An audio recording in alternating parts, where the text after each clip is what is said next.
मैं मज़ीद स्पेसिफिक करके आपसे ये डाटा मालूम करूँगी कि कितने घर बन चुके हैं, टारगेट तो हम सबको पता है, लेकिन जहाँ हम ऑब्ज़र्व ये करते हैं सिंध में ऐसे बहुत सारे प्रोजेक्ट्स हैं रोड्स के, बहुत सारी ऐसी स्कीम्स हैं जो कि ताख़ीर का शिकार होती जाती हैं। ये बड़ा रिहैबिलिटेशन प्रोजेक्ट ये कैसे मुकम्मल हो पाएगा? इससे पहले मैं ये बता देता हूँ कि आज़ाद कश्मीर में जो 6,80,000 कुछ घर बने थे, 7 लाख के करीब, उसमें 5 साल लगे थे। नेपाल में जो 7,80,000 घर बने उसमें 5 साल लगे हैं। हमने ये कंपनी बनाई फरवरी में, हमने इसका इनाग्रेशन किया था चेयरमैन बिलावल भुट्टो जरदारी साहब ने फरवरी 24 में। आज हम खड़े हैं जुलाई 24 में, 23 और 24 तकरीबन 14 मंथ्स हुए। 14 मंथ्स में हमने पूरा MIS सिस्टम बनाया, पूरी कंपनी बनाई, हमने तमाम वैलिडेशन कंप्लीट करा ली, यानी 21 लाख घरों की वैलिडेशन कंप्लीट करा ली। सिस्टम क्या होता है? Management information system. देखिए हमारी इस प्रोजेक्ट की सारी जो एसेंस है वो ये था कि हमारे पास एक तो इस वक्त आप MIS सिस्टम के जरिए काम कर रहे हैं। हाँ। और उसका ऑब्जेक्टिव क्या है? क्या ऑब्जेक्टिव ये है कि रियल टाइम इंफॉर्मेशन ट्रांसमिशन होती है। अच्छा। जैसे ही हमारे किसी घर की प्लिंथ सर्टिफिकेशन होती है वो वहीं वेबसाइट पर डालता है, उस ऐप पर डालता है और वो ऐप से फ़ौरन हमारे पास रियल टाइम में स्क्रीन पर आ जाती है। अच्छा, प्लिंथ DPC होती है?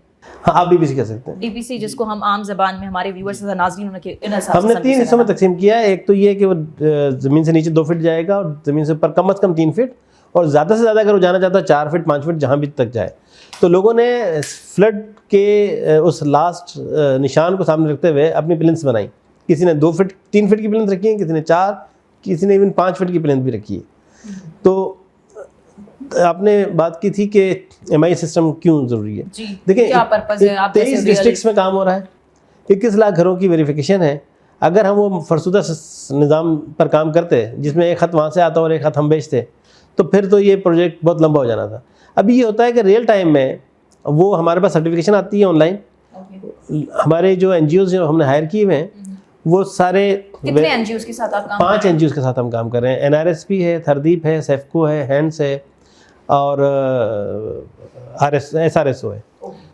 तो ये 5 NGOs के साथ हम काम कर रहे हैं। उनके इंजीनियर्स और उनके सोशल मोबिलाइजर जो हैं वो ग्राउंड पर मौजूद हैं और वो वहाँ से हमें सबमिट करते हैं इन्फॉर्मेशन, या ऑनलाइन हमारे पास इन्फॉर्मेशन रिलेटेड टू व्हाट, किस किस्म की इन्फॉर्मेशन? प्लिंथ बन गई तो प्लिंथ की सर्टिफिकेशन करेगा, अगर लिंटल कंप्लीट हो गया है तो लिंटल की सर्टिफिकेशन। हमारा प्रोजेक्ट इस तरह से है कि पहले हम 75,000 रुपीज़ भेजते हैं जब उसका केस अप्रूव हो जाता है। उसका केस अप्रूव होने के लिए हमें कोई 10-12 फील्ड्स 15 फील्ड्स देखनी पड़ती हैं।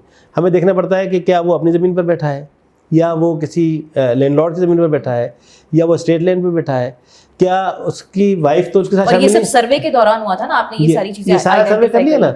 उसके बाद इंटरनल हमारे चेक्स ये होते हैं। थोड़ा सर्वे पे हम वापस जाते हैं। जब सर्वे स्टार्ट हुआ था तो सर्वे ये NGOs कर रही थी और आप इनको मॉनिटर कर रहे थे? देखिए 2 तरह से हुआ था। पहले गवर्नमेंट ऑफ सिंध ने पाकिस्तान आर्मी की पर्सनल 2 दफा सर्वे हुआ था। जी, उसकी भी वजूहत है। हाँ, पहले तो डिप्टी कमिश्नर्स ने सर्वे कराया था जिसमें पाकिस्तान आर्मी के जवान भी शामिल थे और उसके अलावा फेडरल गवर्नमेंट के नुमाइंदे भी थे।